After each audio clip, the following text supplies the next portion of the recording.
Over the last few years, Action Army have made a reputation for themselves in the airsoft world for three things: cheap, good quality sniper rifles, a ton of VSR sniper parts, and possibly the most customizable gun in airsoft today, the AAC-C1. Go check our recent review of that, link somewhere on the screen right now. With their latest release, which is coming out in the next few months, Action Army have combined all three of those elements into one super simple and customizable sniper rifle. Thanks to Action Army, we've been lucky enough to get an exclusive preview of their latest product, which we're going to show you now. Introducing the AAC-C1 Athena gas-powered sniper rifle. Yes, you heard that right, a gas-powered sniper. But why would any sniper choose to use gas power over spring? Let's take a closer look and we'll give you our thoughts. So we've been sent this preview model. We believe it is production level quality. So out of the box, this is what you can expect to see. Now, at first glance, this is a very minimalist sniper rifle. If you take a look up top, it doesn't even come with a rail as standard. As you may be able to see, there is 3 mounting holes on here, so you can attach rails, but we'll go into the customability in a second. So straight off the bat, it is a very simple design. Some of you may love that, some of you may not. Out of the box, all it includes is a classic bipod mount,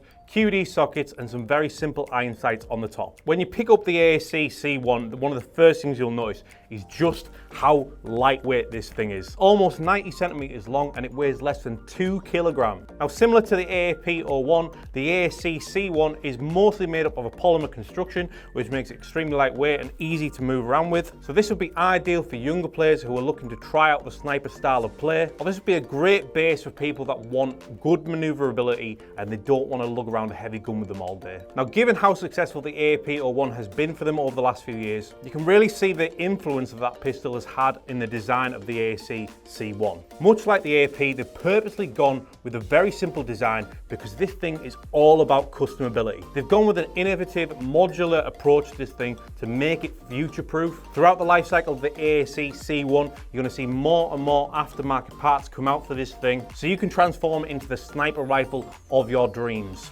Action Army's aim with the Athena is to make it highly customizable with very little effort involved. So let's take a look at what you get out of the box included with the Athena rifle. So of course, you get the rifle itself, Action Army VSR 10 magazine.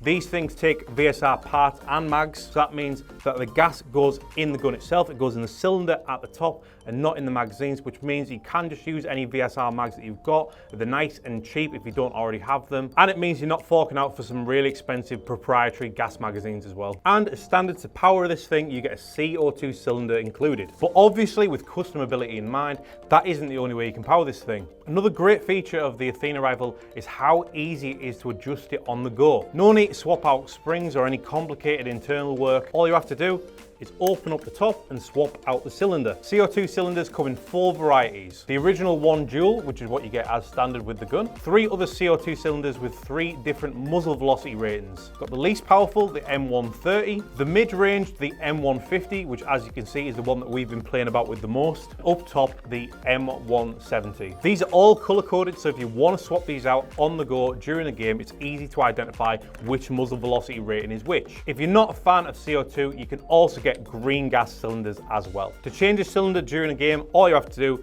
is pop off the top, take this cylinder out and replace it with a new one. Speaking of easily being able to alter the gun during gameplay, on the side of the gun, you'll see the hop up adjustment slider right here. Slide it up for more hop and slide it down for less hop. This means it's really easy to chrono the gun before a game. Or if during gameplay you swap out for a different weight, or you feel like your BBs aren't shooting as well as they could be, you can just easily adjust the hop as you go. Now, this wouldn't be an Action Army gun if there wasn't a ton of aftermarket upgrade parts available for it. On release, there won't be too much available at launch, but Action Army have a load of stuff planned for this rifle. Got simple things like replacement O-rings and parts, got enforced spring guides, Teflon coated cylinders, steel trigger sear sets, enforced magnet bases for where the cylinder sits at the top of the gun, and as we mentioned earlier, you can get a scope rail to fit on top of the gun where the mounting holes are. So now we're going to take a closer look at the internals of the gun, and for this part I've invited our tech wizard Joe to take us through it. You may have seen him in the first ever BZ cast way back when we first started the channel.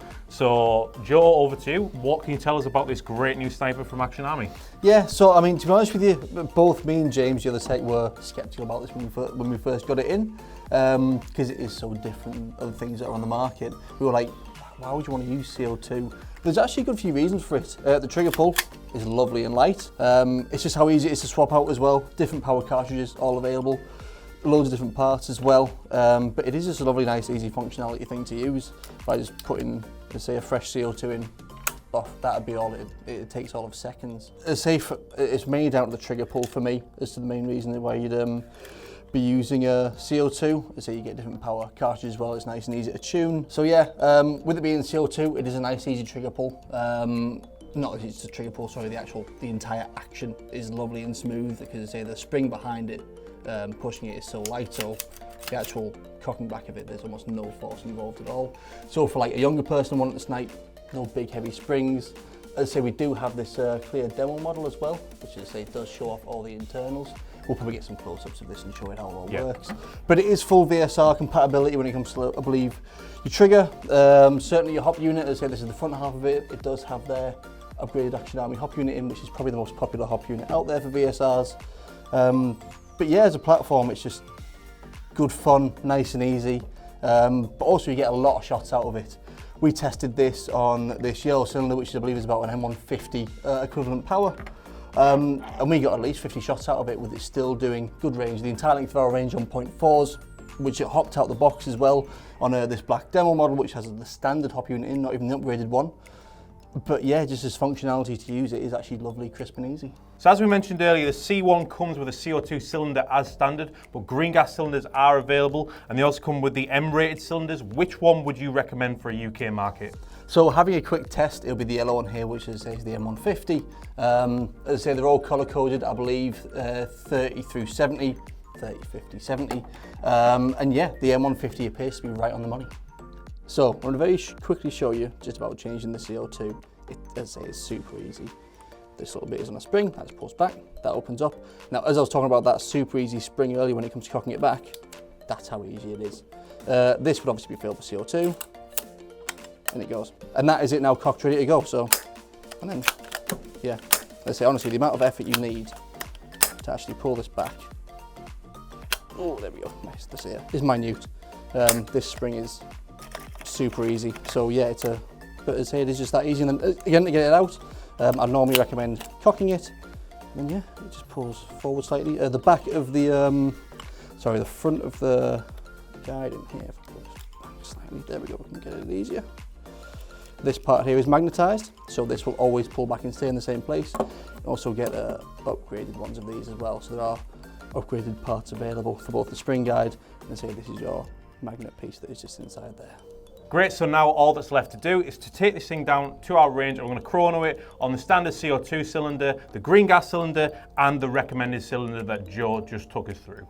As we say, Action Army have a lot more planned for this gun. They've got some planned performance upgrades as well, but out of the box, this thing shoots really well. You're going to get approximately about 50 shots at optimum power before this thing starts to drop. With it being a gas rifle, it's extremely easy to pull back. You're not having to battle against any tight springs when you pull it back. It's really easy to do so, not much power required at all. So we're here in the BZ indoor range. We're going to be testing out the Athena on 3 different cylinders. The green gas cylinder, the standard CO2 cylinder, and the M150 cylinders, which is what we recommend for the UK market. With all 3 cylinders, we're going to be shooting Rebel Precision 0.3 gram BBs. These are some of the best BBs on the market. Should we make a video on what makes good BB? Let us know in the comments if we should. To get the most out of it, we're going to be using Vorsk V12 gas. This is the equivalent of what you call black gas. We're going to shoot on the chrono, see what it's doing. So in the UK, if you're using 0.3 gram BBs, with a sniper rifle, your FPS limit is 406, which is 2.3 joules. So we want to try and get this as close to 406 as we can. Different cylinders makes a difference to the performance of the gun. And obviously this is just what they do out of the box. Action Army are releasing a lot of performance upgrades in the near future. So we've hopped up the Athena so it'll shoot 0.3s using the adjustable hop slider on the side. We're going to do a few shots on the chronograph. So the first shot, it's doing 303 FPS. Shot number 2, 304,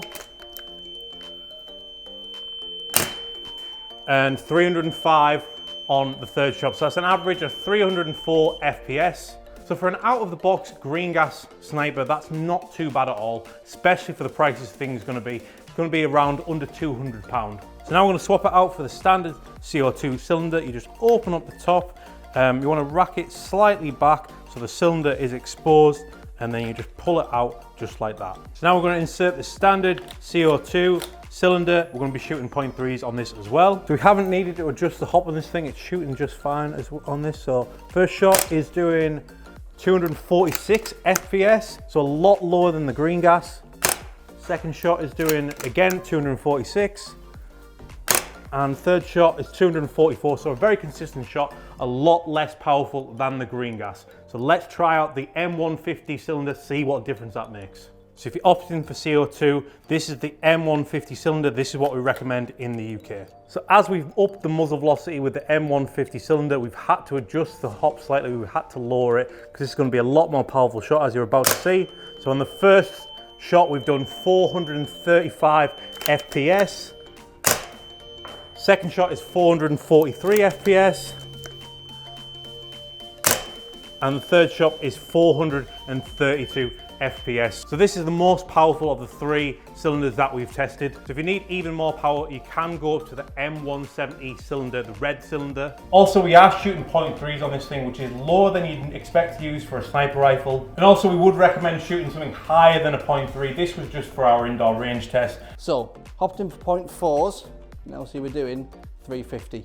You're on 353, so yeah, just proving there that as when you do hop it in for a heavyweight BB, it's absolutely fine. But the heavier the BB you go, the more friction the gun will need to shoot it, which will lower your FPS. So we probably recommend shooting something like a 0.4 gram BB with the Athena rifle. Also, how good does the Athena look with the gold cylinder inside as well? Hi guys, just so you know, that was shooting a tiny bit hot for UK limits on the 0.3 gram BBs that we're using. This is because we've only got it adjusted for the length of our range on hop.